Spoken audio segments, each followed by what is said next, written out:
പുതിയൊരു വീഡിയോയിലേക്ക് എല്ലാവർക്കും സ്വാഗതം. ഇന്ന് പ്രത്യേകിച്ച് റെസിപ്പി ഒന്നും ഇല്ല. ഒരു പൊതിച്ചോറ് ഉണ്ടാക്കുന്ന രീതിയാണ് കാണിക്കുന്നത്.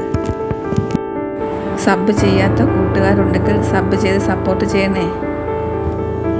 കപ്പ വേവിച്ച വെള്ളം ഊറ്റി കളഞ്ഞതിന് ശേഷം 1/4 ഗ്ലാസ് വെള്ളവും 1/4 ടീസ്പൂൺ ഉപ്പും ചേർത്ത് അതിനുവേണ്ടി തയ്യാറാക്കിയ അരപ്പും ചേർത്ത് 5 മിനിറ്റ് ലോ ഫ്ലെയിമിൽ അടച്ചു വയ്ക്കണം.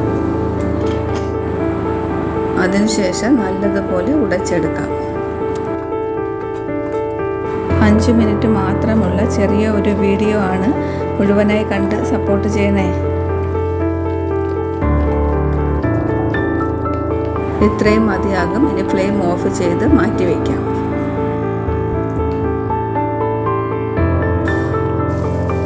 സാധാരണ മീൻകറി തയ്യാറാക്കുന്ന രീതിയിൽ തന്നെയാണ് ഇതും ചെയ്യുന്നത്.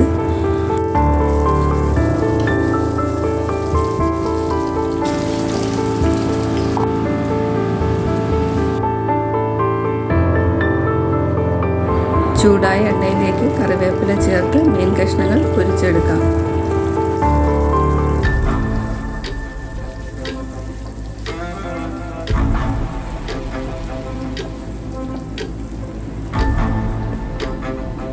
അരപ്പ് തിളച്ച് തുടങ്ങുമ്പോൾ മീൻ കഷ്ണങ്ങൾ ഇടാം.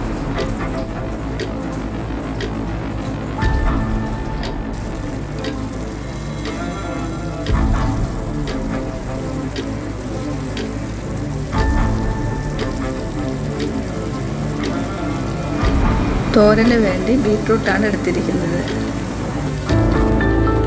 മീൻ കറി ഏകദേശം റെഡിയായിട്ടുണ്ട്. പൊതിച്ചോറിൽ വയ്ക്കുന്നത് കൊണ്ട് ചാറ് കുറച്ചുകൂടി കുറുകിയതിന് ശേഷം എടുക്കാം.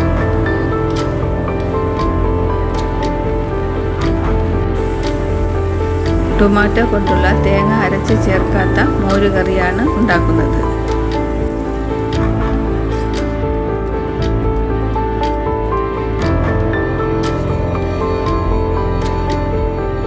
ഒരു മുട്ട ഓംലേറ്റ് കൂടി ഉണ്ടാക്കുന്നുണ്ട്. നല്ലൊരു തേങ്ങ ചമ്മന്തി കൂടി ഉണ്ടാക്കിയിട്ടുണ്ട്. അത് വീഡിയോയിൽ ഉൾപ്പെടുത്തിയിട്ടില്ല.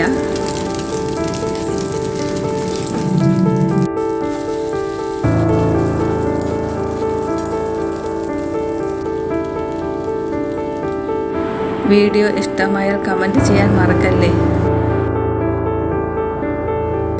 സബ് ചെയ്യാത്ത കൂട്ടുകാരുണ്ടെങ്കിൽ ദയവായി സബ് ചെയ്ത് സപ്പോർട്ട് ചെയ്യണേ.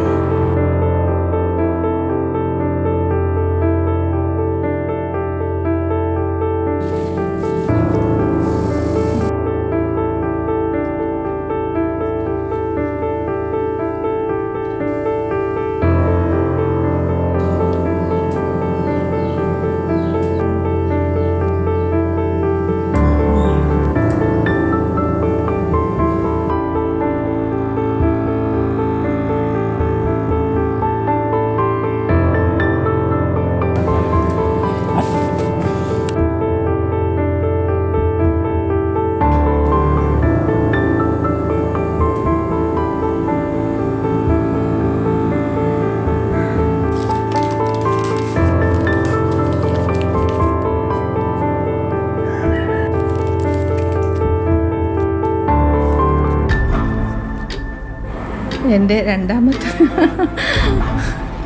മോനാണ് ഇത് കഴിക്കുന്നത്. ശരിക്കും പറഞ്ഞാൽ അവന് ചോറ് കഴിക്കാൻ ഭയങ്കര മടിയാണ്. പലഹാരങ്ങൾ കഴിക്കാനാണ് ഇഷ്ടം. പക്ഷേ ഇത് കഴിച്ച് കഴിഞ്ഞപ്പോൾ അവൻ ഓരോ ഉരുള കഴിക്കുമ്പോഴും നല്ല ടേസ്റ്റ് ഉണ്ടെന്ന് പറഞ്ഞാണ് കഴിച്ചത്. ക്യാമറ ഓഫാക്കിയതിന് ശേഷം ഞാനും കൂടി ചേർന്ന് കഴിച്ചു. സത്യത്തിൽ നല്ല ടേസ്റ്റാണ്. നമ്മൾ പാത്രത്തിൽ കഴിക്കുന്നതിനേക്കാൾ ഇങ്ങനെ ഇലയിൽ പൊതിഞ്ഞ് വെച്ചിട്ട് കഴിക്കുമ്പോൾ ഒരു പ്രത്യേക ടേസ്റ്റാണ്. മലയാളികൾക്ക് പ്രത്യേകിച്ച് പറഞ്ഞു തരേണ്ടതില്ല. എങ്കിലും വല്ലപ്പോഴും നമ്മളിങ്ങനെ ചെയ്ത് കഴിക്കാം.